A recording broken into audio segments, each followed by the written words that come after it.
Why am I inside this weird box? Well, I want to talk about the original meaning of YouTube, because we kind of take it for granted today. We just go and we look at YouTube. Tube, it's not just a pipe. It means an old school TV like this, because this is a cathode ray tube. A bunch of electrons are shot through that tube to hit some phosphors here on the front, and then that builds the picture. You couldn't just be on the tube. That was not a thing. You couldn't do it. Now TVs, they had like 30, maybe 100 channels depending on which packages you get, but you had like CBS, ABC, TNT, ESPN, and a whole bunch of other initialisms and acronyms and everything. You couldn't just click on something and watch it whenever you wanted. You had to check the schedule and see what was on at any given time, and then plan your day accordingly, or set up your recording equipment, your VCR, so that you could record that show and watch it later. That's the only option you had. Now, even if you had all the equipment, you couldn't just make your own channel. You couldn't just make your own show. So you had to go and get their approval and say like, hey, I wrote a script, I prepared a thing, I want to do a late night show, I want to do something.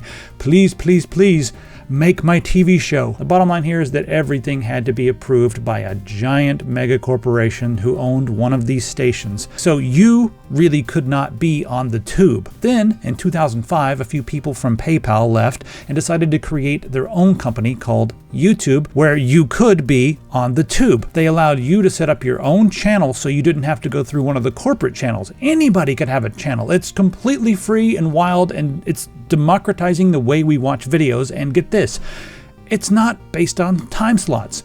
You can make some stupid videos, put them online, and then people can watch those videos on demand at any time they want. It completely made a lot of television shows obsolete overnight. Now you could just put your stupid videos and your cat videos and your videos of your brothers throwing a spoon and hitting you in the temple and sending you to the hospital, but oh my God, is it ever funny? Put all that straight on YouTube. It was there, and people would find it and share things, and things would go viral, and it was wonderful. And then Google saw that and said, hey, I think the people are getting a little bit too much power here. We need to put a stop to that, because we can't control it. And if we can't control it, we can't monetize it. So Google bought it for some $1 billion.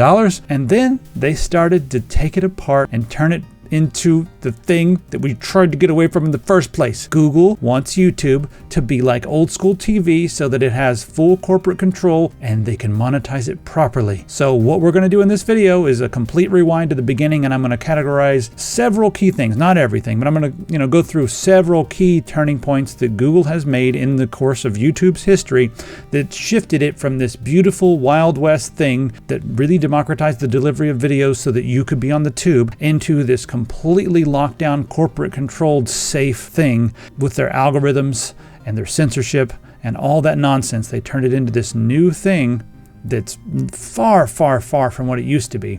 And I think they've really destroyed the essence of what YouTube is. So in video 1 here, we're just going to talk about all that. And in video 2, I'm going to talk about the horrendous AI future that they have planned for us. So stay tuned for that one as well. Now let's go ahead and jump into this one and have a bit of fun.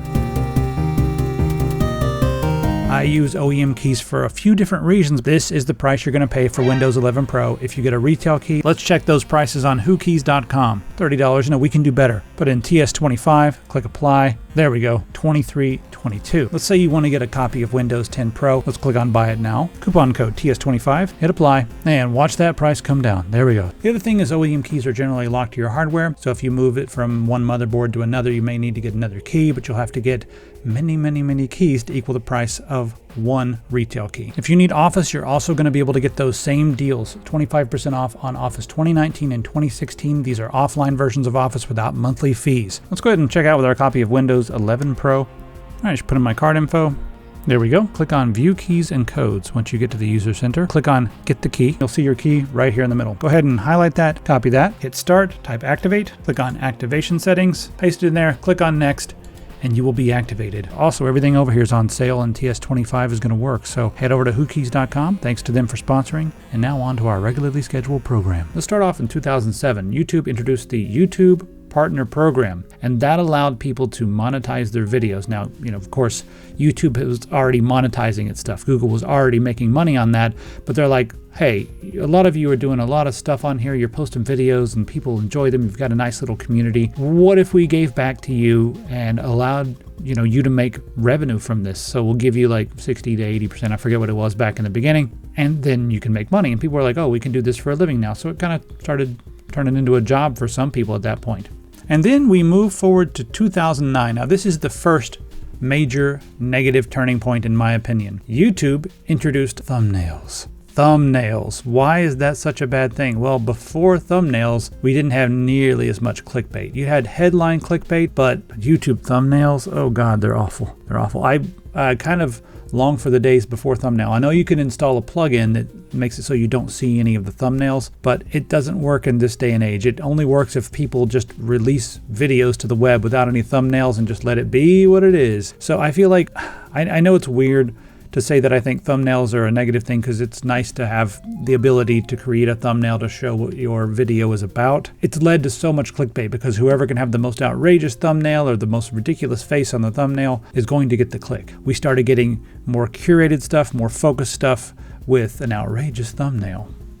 2010 was another major shift. They redesigned the website, and let's see if I can find it here. Where's 2010? 2011, this is close enough. They redesigned the main page so that when you logged in, I'm not logged in obviously because I'm looking at the Wayback Machine, but they redesigned the main page right here to not be subscriptions, but rather recommendations. So no longer were your, like your subscriptions showing up right here, but a whole bunch of your recommendations were showing up instead. And at this point, I was like a little bit frustrated, but I waited for a little while, and then like in a year or two, I asked YouTube directly because a lot of people who are on YouTube and make a lot of videos and stuff, they have someone they can talk to at YouTube. So I talked to my person at YouTube at the time, and I said, hey, since we moved over to this, a lot of the people say that they don't see our videos anymore. What's going on with this whole recommendation thing?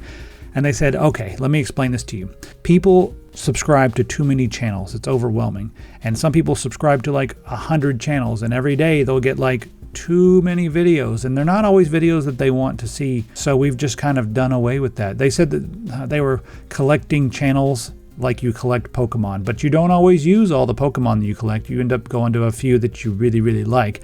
And they're trying to make the recommended feed just the stuff you really, really like. They're trying to figure it out using their wonderful algorithmic learning stuff. So that's kind of what's going on with the recommended feed. It's because it's your fault. They said it was the consumer's fault for just subscribing to too many channels and then getting overwhelmed. They did studies, if they just show people a giant list of all the stuff they subscribe to, it was overwhelming, and they would end up only watching a couple videos and then leaving the platform, going over to Netflix or something, and then watching videos there instead. And they wanted to make sure that you stay on YouTube so they can keep sending you ads. So they created the recommended feed to make sure that you were always recommended something that you were likely to click rather than a bunch of stuff that you subscribe to. So they're just trying to keep you on the platform. In 2012, they started cracking down on violent content. Let's see if I got a 2012 thing right here. 2013, close enough.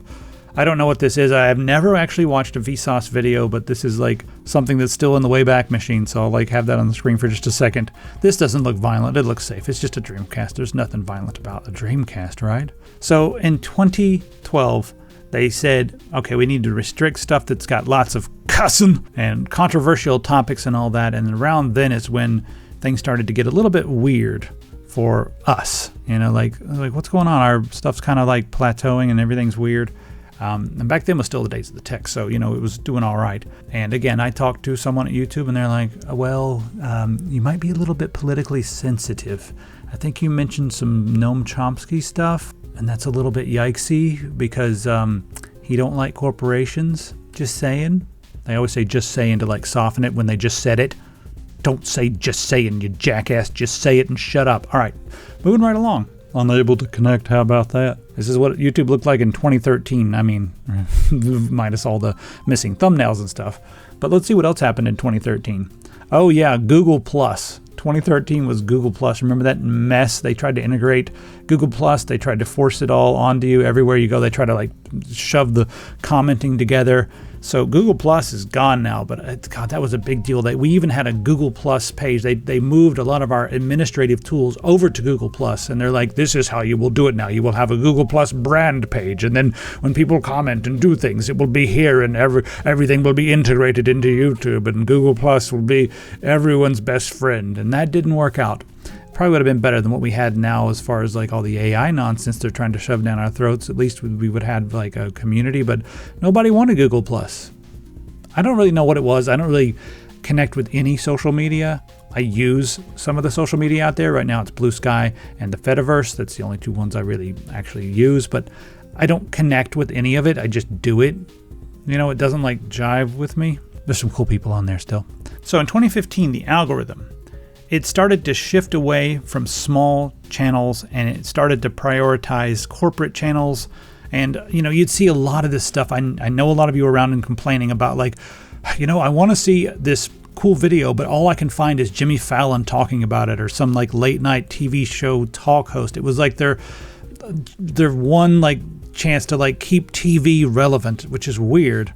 But YouTube was prioritizing it. And it's like, I would think that YouTube would be like, no, we're going to do internet stuff instead. We got internet stuff. We don't need MSNBC and Fox News and CNN all over the homepage. But no, they started loading it up with old school media from the olden days. And their algorithm started prioritizing that. And in interviews, they said, yes, we are. But, you know, they didn't say how it was working, but they just wanted to prioritize that kind of stuff. And like that year, 2015, a lot of the different creators that you know out there saw huge drops in viewership. And a lot of people say it's because they did this or because they did that or because some drama or because whatever. In our case, it might have been a little bit because some drama. But there's a lot of other YouTubers who didn't have drama, but you look back at 2015 and they're getting hundreds of thousands of views, and now on their videos they're getting 5,000 to 20,000 per video.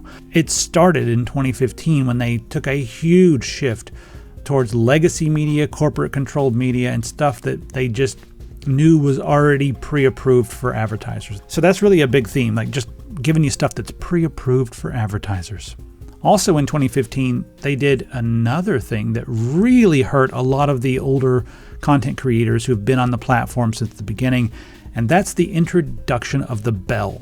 Now, the bell was not really the thing that hurt the old school subscribers. The thing that hurt them was the fact that all of their subscribers up until that point, and this is something that was told to me directly by a representative at YouTube, they said that all of the subscribers that we had up until that point were labeled as legacy subscribers.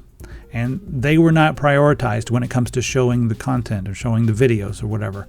They weren't prioritized. The people who were prioritized were the people who clicked on the stupid new bell icon and said, please show me their stuff, please show me their videos. Those people were prioritized, but if they didn't click the bell, then it's not going to show up on the recommended page, which means that you're effectively invisible to most people. There are a few people, and I'll see you 10 people down there in the comments who are like, I always click on the subscriptions page. Yes, you're the 1% of the 1%, and that's not how everybody else works. Most people do not click on the subscriptions page. In fact, I'm curious, did you find this on the subscriptions page or was it on your recommended feed? Let me know. The bell really did help to squish a lot of the smaller creators. So yeah, and especially the people who'd been around for a long time, it was not good for them. Not good for us either. Also around that same period of time, 2016 or whatever, I'll give you an article about this. This is just how YouTube's quote unquote, they've perfected the feed. So they came up with a feed that really just resonates with your brain. What, you got to subscribe for this garbage? Verge? No, I'm not gonna link this anymore. I'm not gonna do it.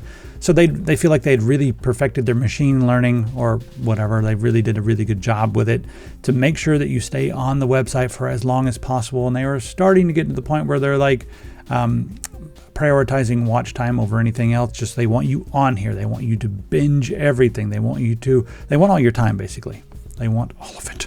So what they would do is they would fill your feed with stuff that you're likely to click on, but it's also commercially viable. That's very important. It's pre-approved for advertisers. So yeah, it was around this point in time when we just saw just tons and tons of sensational nonsense. The YouTube thumbnails got worse yet again, in my opinion. And clickbait was very important because you had to get your video seen. It's not like a magazine where you get it in the mail, you don't know what's inside it, but you open it up and you thumb through it. So therefore, the writers of magazines didn't have to do sensational headlines. What if you opened up, your magazine, and in the page 10 it was like, Sonic is stupid, here's why. That's not, you don't see that in a magazine. You see like, we think Sonic could have been a better game, and we'll list a few reasons, like something like that. But it's not as sensational. So all these tools were in place, and then 2017 we had the first adpocalypse. I don't remember what it was, but there's an article about the adpocalypse. I just remember there were a bunch of scandals from some of the biggest YouTube creators. I remember there was a whole PewDiePie thing with him being, can't even say the word. I'll just put it right here. I can't say these words on YouTube without them demonetizing and getting mad. But yeah, the first adpocalypse happened when they said like, hey, we want to make sure that all this stuff is safe and sanitary for advertisers and everything else. And then later on, there was another adpocalypse where they were like, oh, a lot of the stuff that's being shown on the YouTube Kids is not good for kids. So they had to just really get all that stuff squeaky clean. And now every time I make a video, I have to go in and check a box that says, is this video made for kids? Yes or no. It's automatically always no, but I always have to go in and make sure I say it's not for kids. That's very important that I put that. And I have to go and just like check all these boxes, like, is there violence? Is there cussing? People can't hear cussing. It hurts them on the inside, the deep down. The people who yell and scream about other people always being offended, well, they just get so offended if you say cussings. So don't say no cussing words. So also in 2019, there was another sort of crackdown and refocus on just stuff that's not misinformation. This is right around the start of the global illness and all that. I can't even talk about that without you to see, like, this is expurgation. It's the worst form of censorship. Yeah, anyway, they started anything that they thought was extremist or like on the edge or just borderline fringe content. They were like, no, we can't have that stuff anymore. So a lot of people started saying, we're getting shadow banned. You know, a lot of people were saying, we're getting shadow banned. And then this little report came out, I don't know if it's from him, but there were YouTube secret codes being used behind the scenes, but they were actually available if you just like pushed F12 and then look through all the code, not down here, but you could look at the actual code of the page. You would find certain mysterious codes associated with certain YouTube channels. This is the only video I've seen from Nerd City, so I don't know if they're good or bad. I don't know anything about them. Good or bad? What is it? So I don't know. But right here, update number 1. Well, first off, what were these? Well, YouTube was using certain little codes with certain channels to say, okay, this code means it's completely safe for all advertisers. This code means that it's politically sensitive. This code means that it's it's awful, evil, objectionable content. So they had all these different codes that they were using. And then, people started pointing it out, like there's all these codes and we figured out what they are. So on December 1st, they removed the tags, but they never denied what they were doing. So it looks like that stuff was still going on behind the scenes. And what's also interesting, the YouTube representative I had at the time, I talked to him and he said that our channel was labeled as politically sensitive. From them, I didn't look at anything on our channel. I didn't go and do any weird investigation. I was directly told that by a YouTube representative. 2021 was a big one. There is something missing from these YouTube pages. If you look back in the past at these YouTube pages, there's something here. What's this? What's this? The dislike button. It was removed. They removed the dislike button, but that's only because the creators were sad when they saw all the dislikes they were getting for posting videos. They were so sad. So YouTube, big, strong, brave YouTube, removed the dislike button to make sure that our feelings were safe. That's a lie. I can still see all of my dislikes. I see them all the time in the YouTube studio. It smacks me in the eyes with them. I log in and it's like, this video was disliked 30%. Oh, I have to end it. End the video, that is, not anything else. Yes. But why would they remove the dislike button? Oh, because corporations and advertisers don't like it when their products get downvoted, and they don't like it when they release a video for some garbage that they're trying to shove down the population's throat. And people are like, we don't like it. And it's not enough just to turn off the comments. No, they can still see all these thumbs down. And that makes the company sad, and the billionaires get sad. And that's the real reason that the dislike button had to go, because rich people are fucking fragile. Like literally, rich people and the people in charge are the most fragile humans on the planet. And I feel like a lot of times they get to the top because so many people are like, oh, we don't want to make you sad. We don't want to make you sad. Humans have this natural, just sort of thing that they do where they're like, they don't want to hurt people. They don't like, I don't want to hurt you. And these people are just so extremely fragile that in order for them to not be hurt, we have to give them the entire world. And then it's like, is everything okay? Fluff your pillow? Do you need you want a Werther's Original? I've got 2. And they're like, I'll take them both. Okay, yeah, you can have them both. That's fine. Werther's Original. I haven't had one of those in years. 2021. YouTube introduced YouTube Shorts to try to be TikTok. I haven't really used them all that much, but yeah, that's a thing now. Can't wait till all those are AI with that voice. Did you know? And that you know that voice I'm talking about. Those really annoying AI voices that you cannot escape. Yeah, those are going to be here. In 2023, they added more guidelines for language. So the thing that sucked about 2023 and the, I guess, the new profanity laws is they said, we're going to look back through all of your videos. I think this was when they were like in the first few seconds of the video. If you said any bad words, we're just going to demonetize them. So they went through people's back catalogs and started demonetizing stuff. Really sad. So all these things have been done to please the corporations and the shareholders, and they've all been done at the expense of the community, the raw, wild, individuals who are on the platform making raw and wild stuff. So a lot of that's been it's still there. I mean, you can still find all kinds of crazy stuff on YouTube. You can still find people who don't care about thumbnails or anything else, but they will have like 5 hits, 10 hits. It's there, but it's just smashed. The machine, the algorithm, and everything has smashed it. It's crammed it into a little corner, and it's like, hey, we allow anything. It's like, okay, it's effectively not allowed if no one can see it. It's like, we'll allow that, just keep that in the closet where it belongs. So I'll see you in the next video where we talk about all the AI stuff that Google has already implemented and all the stuff that they have planned that's really going to remove the U from YouTube. We don't have Tube anymore, and they're trying to get rid of you as well. Not going to be YouTube anymore for long. See you in the comments.